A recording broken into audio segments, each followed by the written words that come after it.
Las escenas contenidas en esta película se obtuvieron de fuentes autentificadas, tales como noticieros cinematográficos estadounidenses, filmes oficiales de las Naciones Unidas y grabaciones enemigas ahora en poder del Departamento de Guerra. Los mapas y diagramas fueron preparados por el Departamento de Guerra.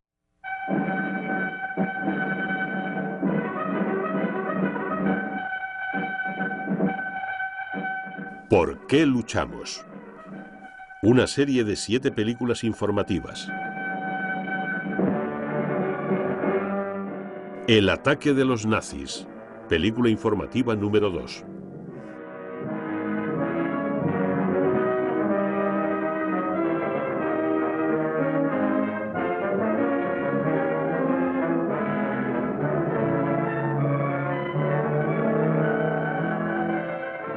En nuestra primera película vimos que estamos ante una guerra entre un mundo libre y otro esclavizado. Observamos cómo Japón ocupa Manchuria e invade China, mientras que Mussolini toma Etiopía. Ahora vamos a ver cómo los nazis lanzan su ataque. Las ambiciones alemanas de conquistar el mundo se remontan muy atrás en la historia. 1863. Dominaremos el mundo entero, Otto von Bismarck.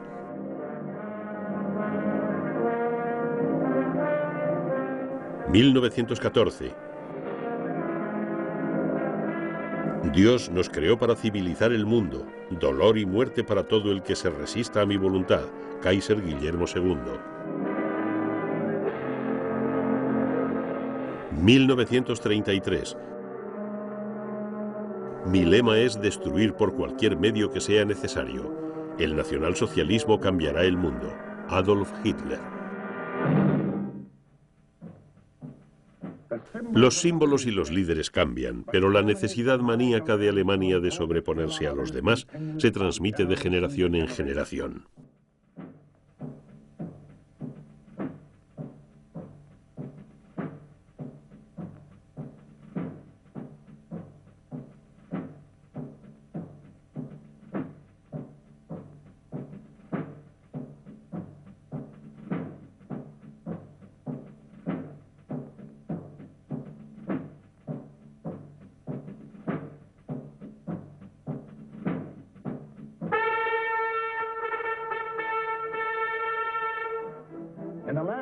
En los últimos 75 años, esta locura le costó al mundo más de 20 millones de muertos, más de 60 millones de heridos, más de 200 millones de personas que perdieron su hogar, sin considerar el incontable número de personas que perdieron su vida a causa de las enfermedades que acompañaron a la guerra, o los cientos de miles de millones de dólares de daños materiales.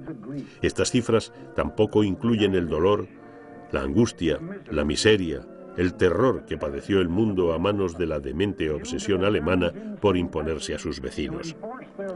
Esta sed de conquista alcanzó la cima de su histeria cuando Adolf Hitler se declaró a sí mismo Dios y Führer alemán.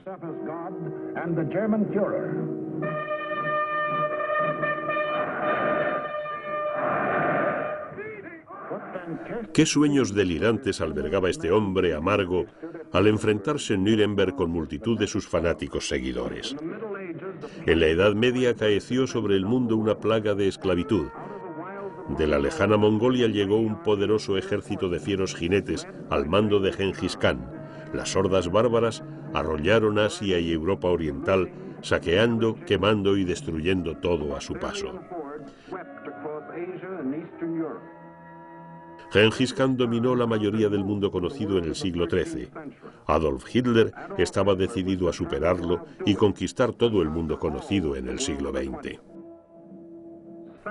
En Múnich funcionaba un instituto dedicado a una ciencia poco conocida, la geopolítica, vagamente definida como el control militar del espacio. Dicho instituto era dirigido por el principal experto alemán en geopolítica, el ex general Karl Haushofer. Este instituto manejaba más información sobre cualquier ciudad de la que tenía cualquiera de sus habitantes. Desde el punto de vista de un especialista alemán en geopolítica, el mundo no está formado por hombres, mujeres y niños que viven, aman y sueñan con progresar. Para él, el mundo consta de dos elementos: mano de obra y materias primas.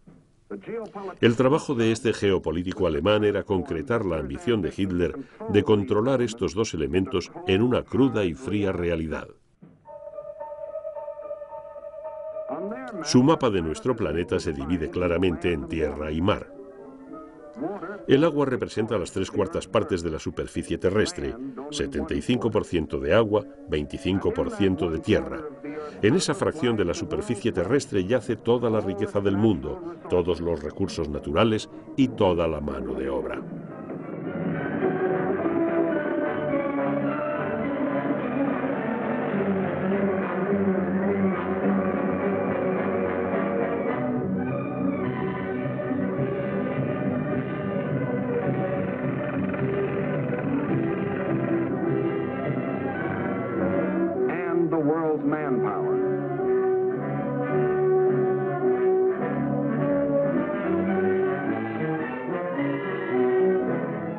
El que controla la tierra controla el mundo.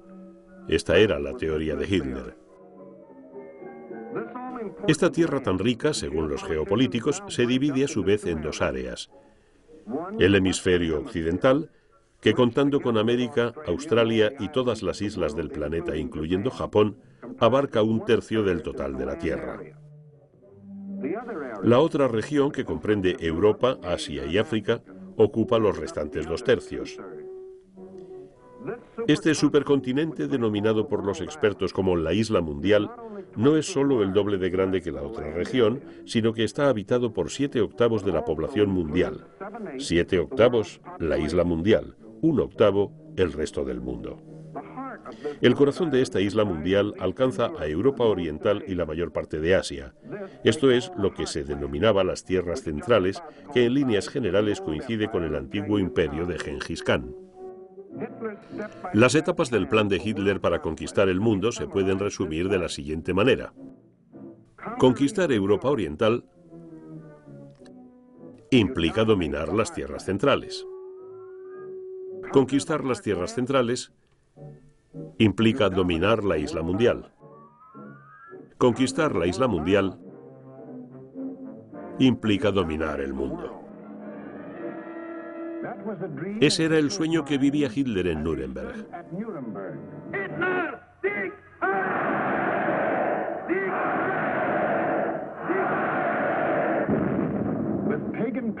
Con adoración religiosa, los líderes de todas las ciudades y poblados alemanes le juraron lealtad, embriagados por la creencia de pertenecer a una raza superior.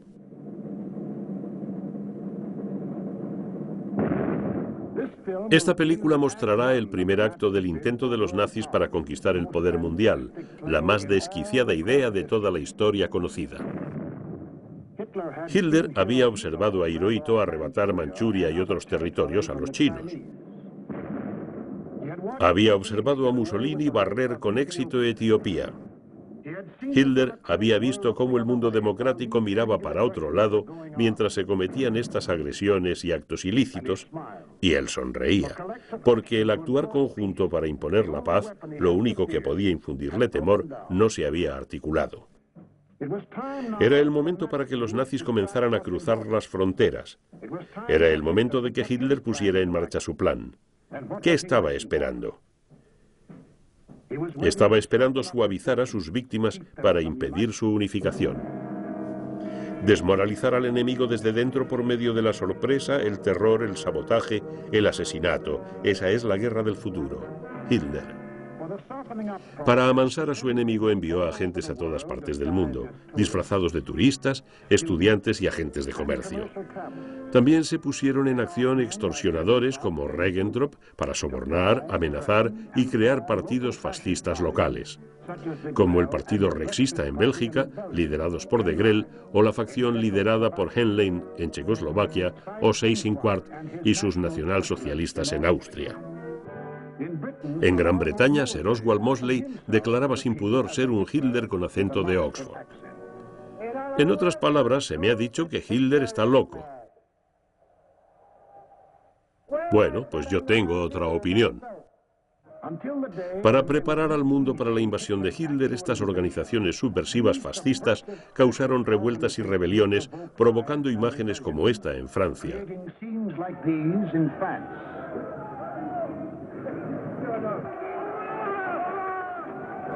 Escenas como esta en Bélgica.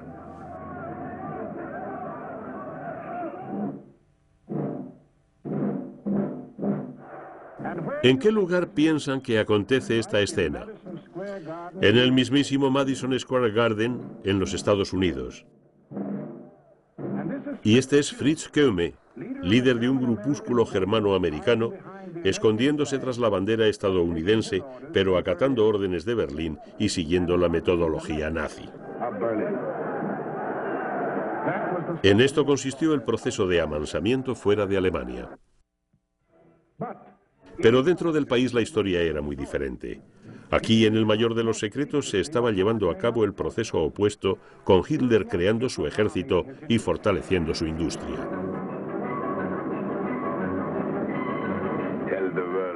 Díganle al mundo que no tenemos materias primas y nunca les permitan ver lo que está sucediendo día tras día, noche tras noche, mes tras mes, año tras año. Debemos construir el arma más mortífera del mundo. Olvídense de las horas trabajadas, olvídense de las condiciones laborales, olvídense de pensar. Construyamos esta arma con sangre y acero. Dejen que las democracias hablen sobre la libertad. No habrá libertad aquí, no habrá sindicatos, no habrá horas extra. El Führer les dirá dónde trabajar, cuándo trabajar, cuántas horas trabajar, cuánto vale su trabajo. Construyamos esta arma con sangre y acero. Tenemos una misión sagrada. Hoy gobernamos Alemania, mañana el mundo.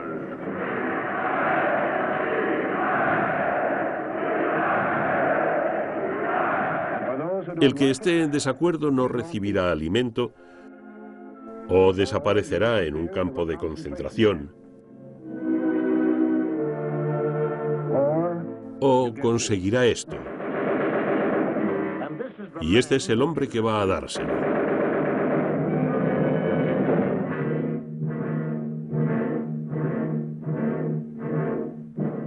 ¿Y qué hay del ejército?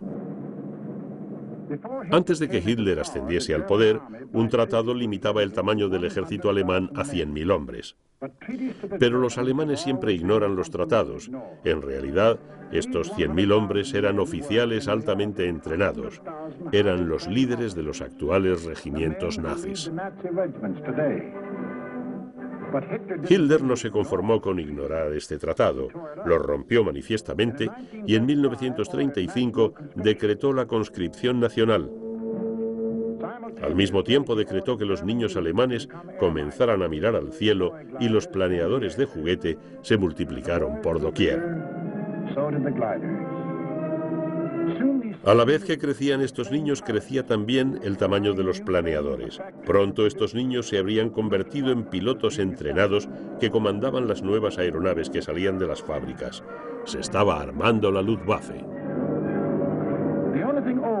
La única herencia del pasado que aún mantenía este ejército era el paso de ganso. Ni siquiera Hitler pudo pensar en una mejor tortura que la antigua manera alemana de hacer que un hombre dejara de pensar y obedeciera ciegamente. Hagámoslos marchar con paso de ganso hasta que sean tan insensibles como sus armas. Todo lo demás era nuevo. Los tanques, el equipamiento motorizado y una de nuestras propias invenciones, el bombardero para ataque en picado. Este rearme era totalmente ilegal de acuerdo con el Tratado de Versalles. El siguiente acto, fuera de la ley, que cometió Hitler fue marchar con sus tropas a Renania, una franja de territorio entre Alemania y Francia, desmilitarizada después de la última guerra, para prevenir una futura agresión alemana. Pero el plan de Hitler de conquistar Europa Oriental requería una defensa contra los países democráticos de Occidente, por lo que nuevamente emplazó tropas en Renania y armó la formidable línea Siegfried, una cadena de fuertes y puestos de defensa de 750 kilómetros de largo y que alcanzaba en algunos puntos 50 kilómetros de ancho. Alemania ya había luchado una guerra en dos frentes y no quería repetir la experiencia.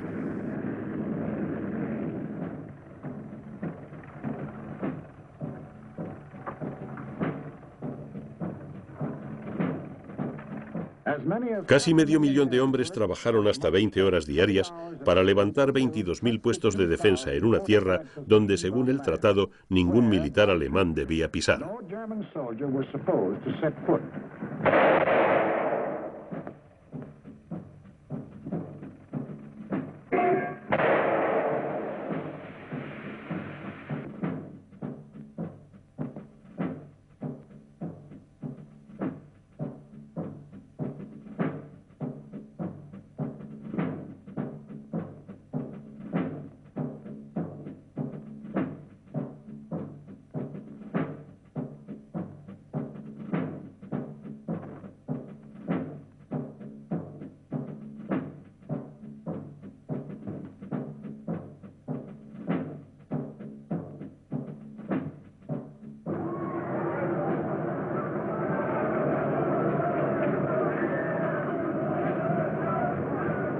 Hitler tenía su línea Siegfried, su equipamiento, su ejército. Era el momento de demostrar la fuerza alemana y aterrorizar a sus víctimas hasta someterlas. Los estados mayores de todo el mundo esperaban con ansiedad los informes de sus agregados militares. El mundo supuestamente en paz se había dado cuenta de que una poderosa potencia había surgido de la nada. Una potencia comandada por un hombre que rompía tratados con la misma facilidad con que rompe una hoja de papel. Estoy dispuesto a firmar lo que sea y haré cualquier cosa para facilitar el éxito de mi política. Entrevista a Hitler, octubre de 1933. Satisfechos con haber sembrado un notable grado de temor, los líderes nazis estaban listos para atacar. Había llegado el momento. Era hora de comenzar con la conquista de Europa Oriental según el plan de los nuevos estrategas políticos de Hitler. Era momento de dominar las tierras centrales. ¿Quién sería la primera víctima? Austria. Había que apropiarse solo de lo justo para que todo el mundo no se volviese en su contra. Y el 12 de marzo de 1939, sin previo aviso, marcharon hacia la frontera austriaca.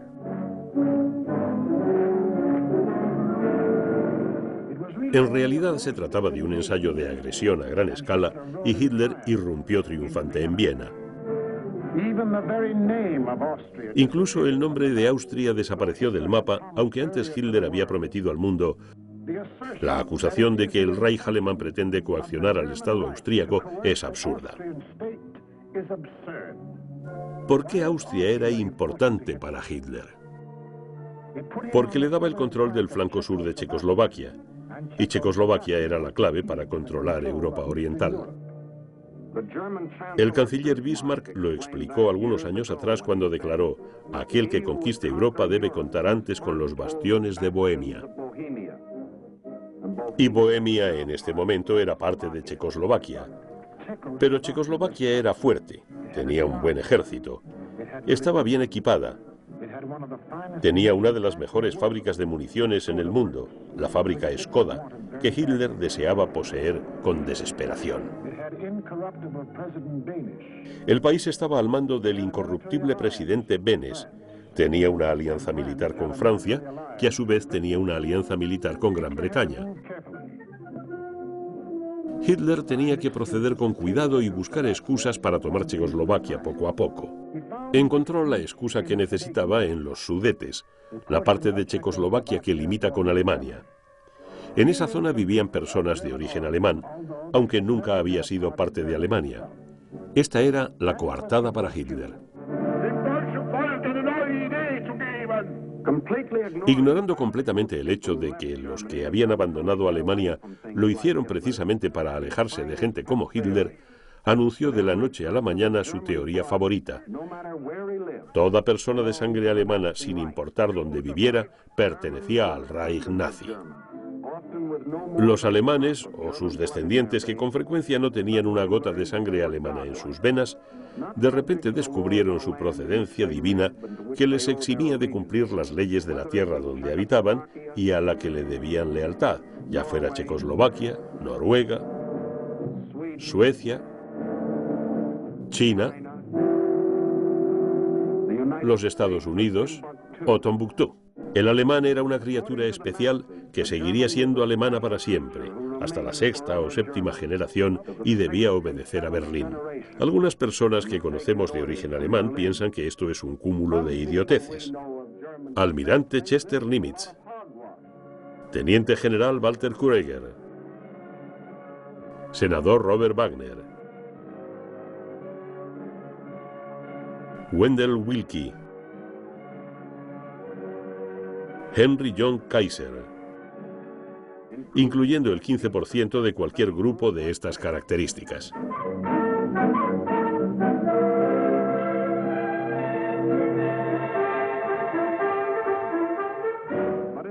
Pero en los Sudetes había algunos trastornados que creyeron estas estupideces. Konrad Heinlein se le dijo al pueblo de los Sudetes que debía ser liberado. Se le dijo que Hitler era su libertador. Los nazis introdujeron de contrabando su armamento típico de dominación, los garrotes. Y cuando los checoslovacos fueron golpeados salvajemente, Hitler vociferó que los alemanes estaban siendo exterminados y amenazó con declarar la guerra a menos que se le entregaran los Sudetes. Es el último reclamo territorial que tengo que hacer en Europa. Le he garantizado al señor Chamberlain, y repito aquí, que cuando se zanje este problema, habrá sido la última cuestión territorial que Alemania tenga que resolver en Europa. No queremos a ningún checoslovaco. Ante la Liga de las Naciones, el ministro de Relaciones Exteriores, Maxim Litvinov, anunció que Rusia estaba lista para desplegar una respuesta concertada a la agresión nazi, pero una vez más no se llevaría a cabo acción alguna. Los checos se movilizaron y cerraron sus fronteras, pero los líderes de Francia y Gran Bretaña, haciendo esfuerzos desesperados para evitar la guerra, volaron al encuentro de los jefes diplomáticos en Múnich. El 29 de septiembre, como respuesta a la garantía dada por Hitler de que la paz mundial estaba asegurada, Chamberlain y Daladier convencieron a Checoslovaquia de que cediese los Sudetes sin luchar. En Checoslovaquia, el Pacto de Múnich fue recibido con disturbios y protestas. Pero cuando Daladier volvió a Francia, el pueblo aliviado lo aclamó con vítores. En Gran Bretaña, un exultante Chamberlain retornó declarando que había conseguido la paz para nuestra generación. Una de las escenas más trágicas e irónicas de toda la historia. Esta mañana he vuelto a conversar telefónicamente con el canciller alemán Adolf Hitler, y aquí tengo el documento que tiene estampadas su firma y la mía.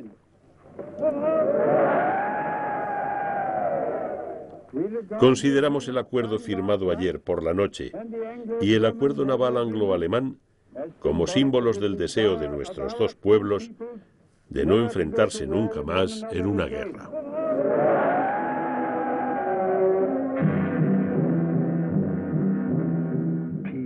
Paz. No era paz.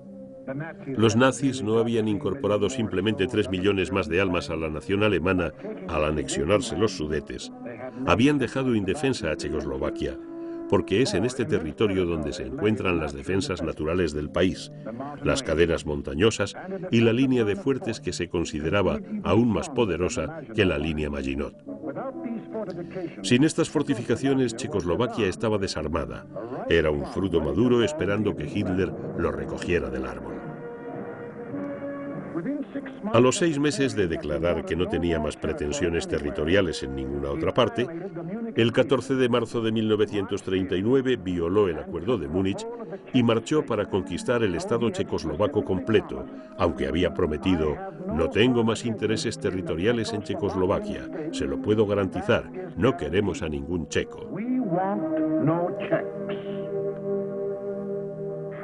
Austria y Checoslovaquia habían quedado fuera del camino sin oponer resistencia, y Hitler estaba extendiendo su dominio sobre Europa Oriental. El próximo paso en el mapa era Polonia.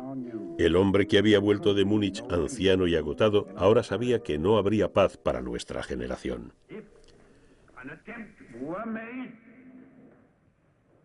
Si se intentara cambiar la situación por la fuerza, de manera tal que fuera amenazada la independencia polaca,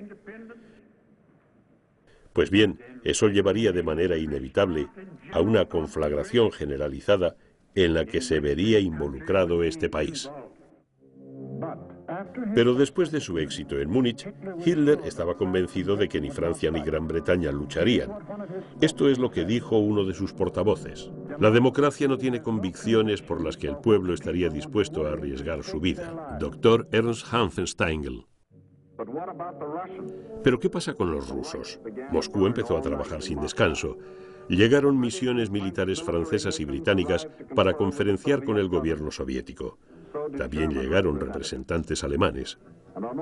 Y el 1 de agosto de 1939 el mundo se puso en guardia por el anuncio de un tratado entre los rusos y los alemanes, en virtud del cual pactaron no luchar entre sí.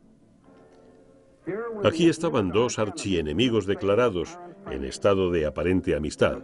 Era demasiado descabellado para ser cierto y no lo era.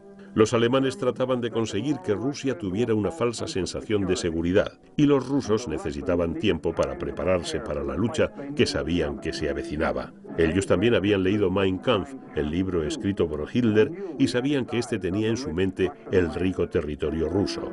La adquisición de nuevo territorio podrá lograrse solo en el este. Confiados en que Rusia estaba bien acorralada y que las democracias no lucharían, los nazis comenzaron a entonar su cantinela favorita, esa que reza que todos los individuos de sangre alemana les pertenecen. Y eligieron Danzig como excusa para devorar a Polonia. Danzig, una ciudad libre con gobierno autónomo bajo la Liga de las Naciones, era un importante puerto marítimo en el extremo del corredor polaco que permitía a Polonia tener acceso al mar. Aquí se llevó a cabo el mismo proceso de dominación. Insurgentes locales armados por Alemania comenzaron a aterrorizar la ciudad. Hitler exigió el control de Danzig y del corredor polaco, o si no, se las verían con Alemania. El pueblo de Polonia se preparó para lo inevitable. Aunque sabían que Gran Bretaña y Francia habían garantizado sus fronteras, también sabían que estos países quedaban muy lejos.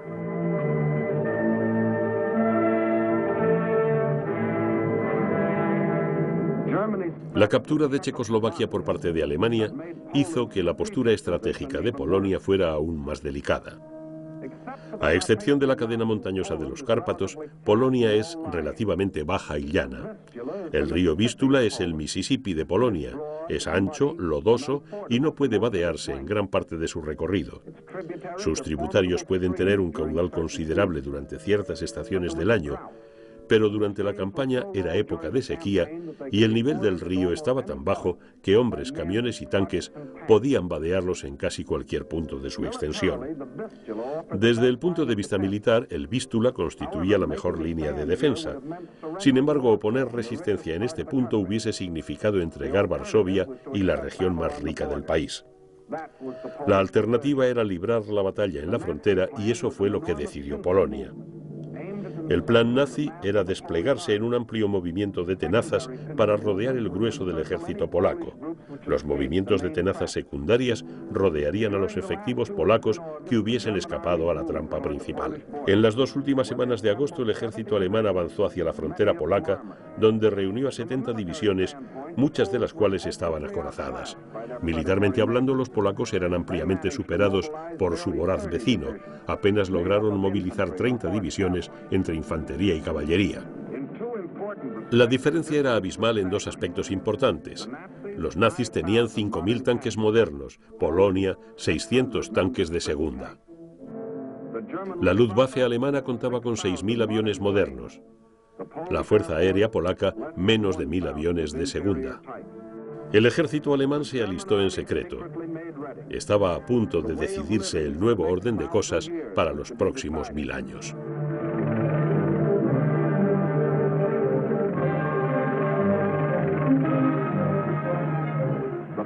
El fuego que había surgido en Manchuria y que se había extendido a través de China, Etiopía y España, ardería alrededor de todo el mundo. Este es el hombre que así lo decidió.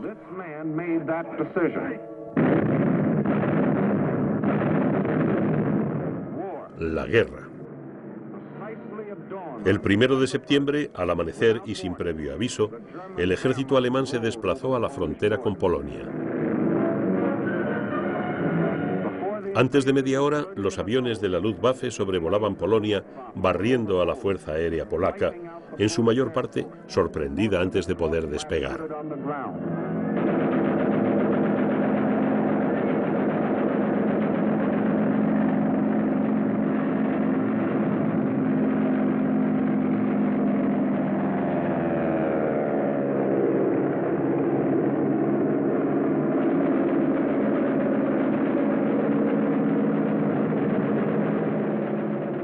Los aviones que sí pudieron levantar vuelo tenían todas las posibilidades en contra y fueron rápidamente eliminados.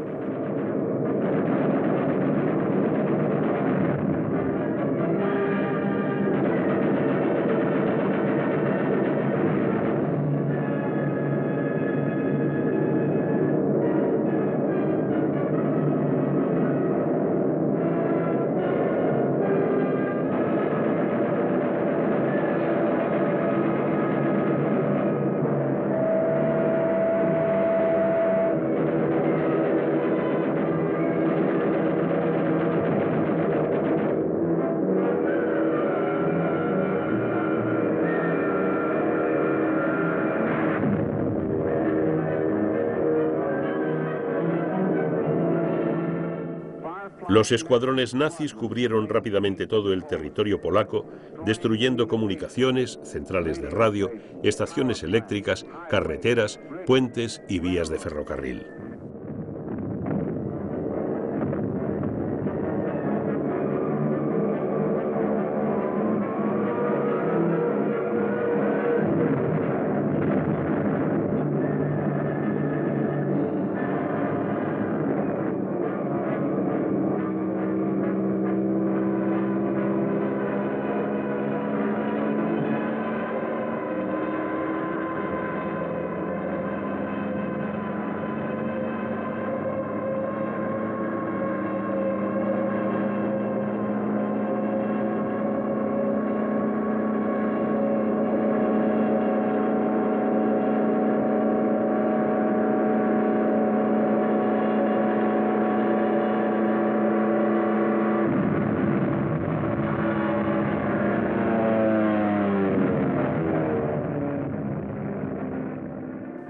La pérdida de su fuerza aérea y la interrupción de sus comunicaciones provocó la desorganización del ejército polaco. Las masivas unidades del ejército de tierra nazi continuaron su avance, cada tanto haciendo gala de una nueva táctica o un nuevo equipamiento. Por ejemplo, las unidades de avanzadilla que atravesaron el Vístula en un nuevo modelo de bote de asalto. Para el día 5, el repliegue polaco estaba cobrando alarmantes dimensiones. El poderoso 10º ejército alemán, que iba a ocupar el lado izquierdo del movimiento de tenazas nazi, avanzaba con sus 5 divisiones acorazadas a cada lado. El 6 de septiembre, las defensas polacas comenzaron a dividirse en dos. El grupo del sur se retrajo hacia el Vístula, mientras que las divisiones blindadas alemanas por la derecha avanzaban a toda marcha, rodeando Radom y cortando esta ruta. Finalmente se rindieron. Mientras tanto, hacia el norte, el grueso del ejército polaco comenzó a desplazarse hacia Lodz. El mando alemán, percibiendo que estos movimientos despejaban el camino a Varsovia, envió a las veloces unidades del norte a través de esta brecha hacia la capital polaca. La infantería avanzó a marcha forzada cubriendo alrededor de 56 kilómetros por día, y 2 días más tarde los tanques cruzaban Varsovia. Ahora la ciudad estaba aislada. Al oeste de Varsovia, las divisiones principales del ejército polaco estaban rodeadas. Bajo una terrible presión ejercida desde tierra y bombardeadas sin cesar desde el aire, comenzaron a disgregarse. La lucha continuó con gran exhibición de heroísmo personal. Pero sin aviones, sin comunicaciones, aislados del Estado Mayor, las tropas polacas se vieron obligadas a rendirse una por una. Varsovia aún resistía.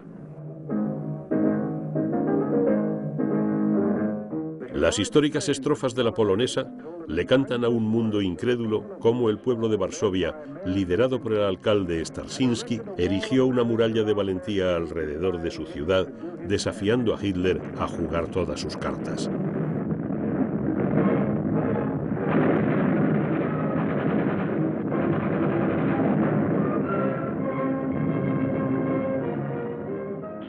Frenados abruptamente por la desesperada resistencia de la ciudad, los nazis se vieron obligados a enviar artillería más pesada.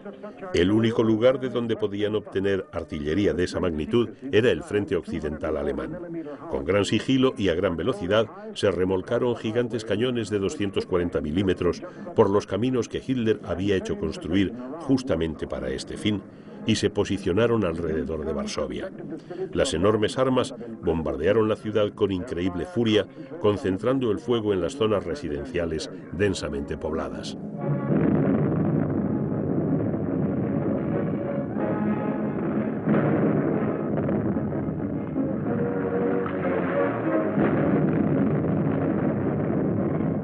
Durante 20 días de sangre y fuego, cada mujer, cada niño y cada hombre lucharon para salvar su ciudad.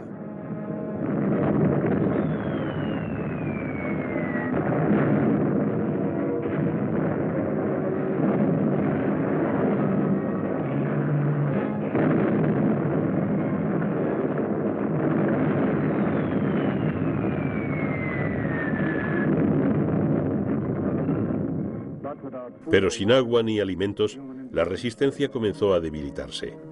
El 27 de septiembre los compases de la polonesa se apagaron en la radio de Varsovia y la capital polaca se vio obligada a capitular.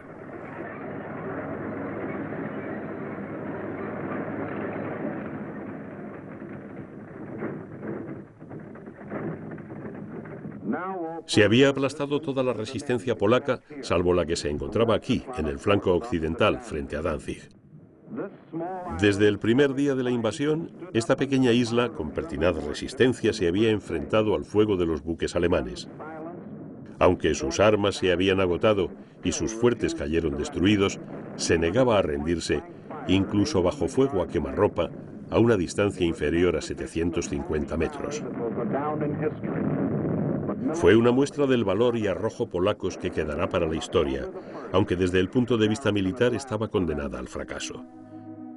El 1 de octubre, el cuartel finalmente se rindió.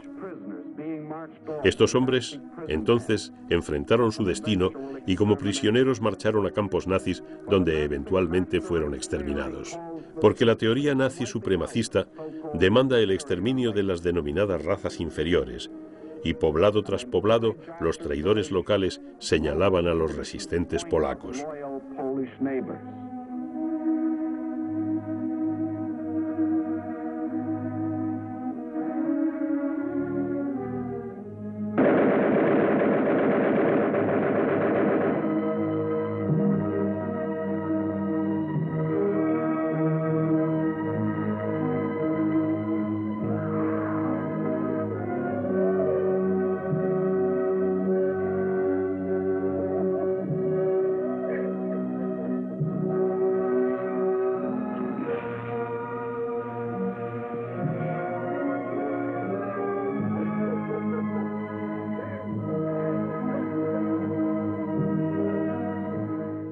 Los polacos nunca podrán olvidar estos hechos,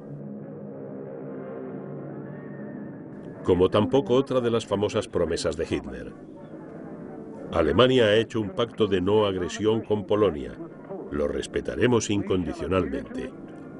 Adolf Hitler. El mundo ahora sabía que un pacto de no agresión con Hitler era el beso de Judas.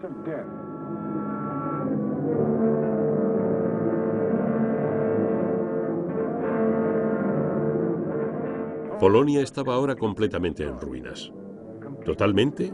No del todo. Durante los últimos días de la campaña, el ejército ruso entró por la parte oriental de la campaña y tomó posiciones a lo largo del río Potk. Los dos ejércitos más poderosos de Europa estaban frente a frente. Hitler debía decidir si seguir su marcha hacia el este o detenerse, y decidió lo último. ¿Por qué Hitler decidió detenerse en este punto? Porque tuvo que hacerlo. Continuar hacia el este pondría a Alemania en la posición que siempre juró evitar, una guerra en dos frentes. En la próxima entrega veremos cómo reaccionó en esta situación. Lo que Hitler pensó que era imposible, no habría de serlo tanto. Al día siguiente de que Hitler cruzara la frontera polaca, Francia había convocado a sus reservistas. Durante las siguientes 24 horas, los aviones de guerra británicos estaban bombardeando los buques alemanes en el canal de Kiel.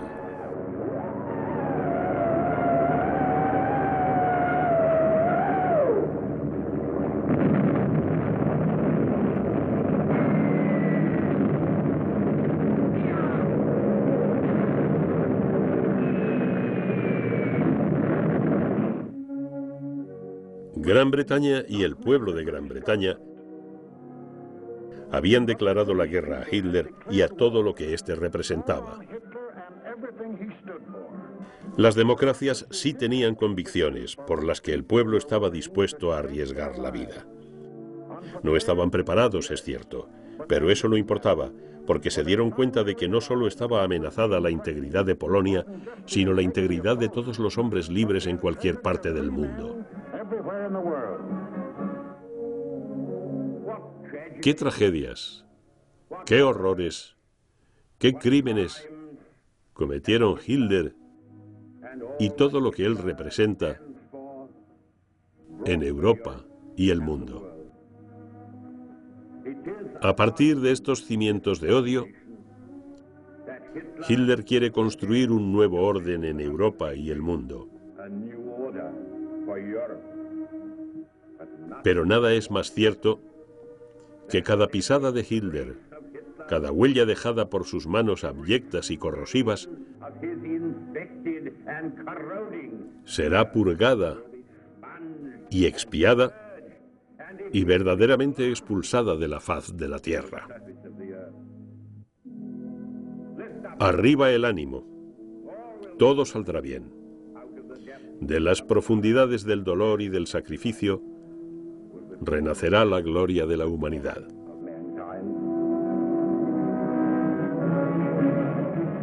La victoria de las democracias solo será posible después de vencer completamente las maquinarias de guerra de Alemania y Japón. George Marshall, jefe de Estado estadounidense.